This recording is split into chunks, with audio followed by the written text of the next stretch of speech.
There was another demonstration in the Netherlands today by Dutch farmers. I'm not going into the situation too much, but let me say it like this. They have been disadvantaged by the national policies, and they had enough, so they took action. The military was located to The Hague to prevent things from getting out of hand. Well, when a lot of people have emotions that are running over, things can go wrong. Okay, so I understand that. I made another video today of less than a minute in which I've told them to go to the European Court of Justice. Well, it would be far better for them to go to the Court of Justice of the European Union, which is a political institution and not just a convention like the European Court of Justice is. However, what I want to point out with that situation of those farmers, or with what's going on, is that these people who are contributors to the Dutch economy, they realize that, hold on a minute, we are stakeholders of this economy, and yet we're treated like this. This shouldn't happen. And they stood up. They came together.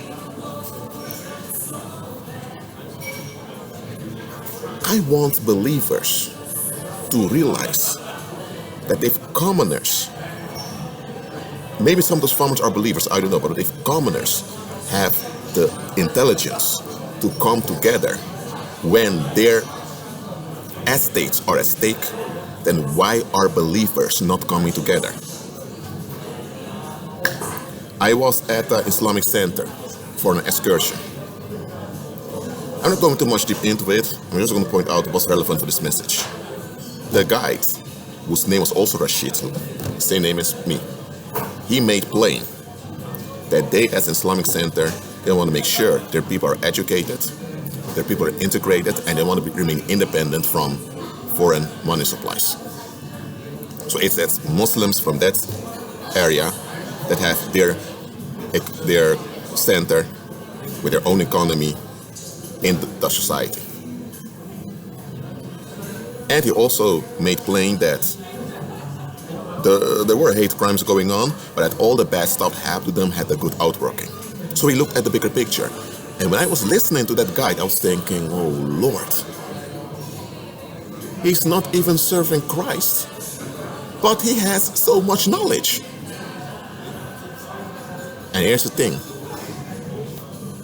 They do acknowledge Christ in Islam, but not according to the gospel. But I'm not going into that in this video. What I want to point out is commoners and religious people, they have the intelligence to come together and they collect action when they are threatened. And about that guide, he also gave an example how there was some research from some university. I'm not even going to mention it because I don't want to contribute to any controversy. But there was this dissertation, I believe it was a PhD dissertation, in which that mosque was named as a center of radicalization.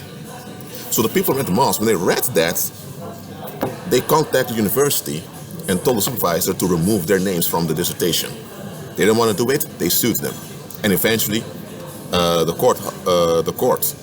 Dutch court, decided that the mosque was right and they had to remove the name of that mosque from the dissertation. And this is what the guide told us. If we could have just thought, this is what he said, we could have just let it go, think, oh well, so many people talk bad about Islam, so many people talk bad about mosques, but the guy realized, he said, this was a research done on a PhD level by university.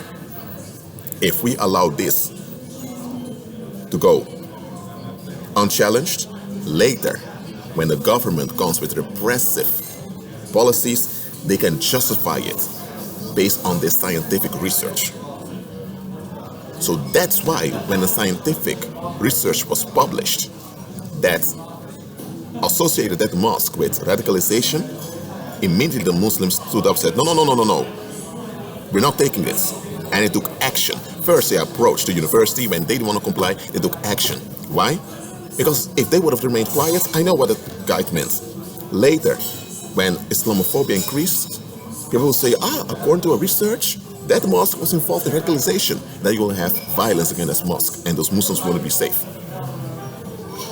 And I was quite impressed by this guide. I was really impressed.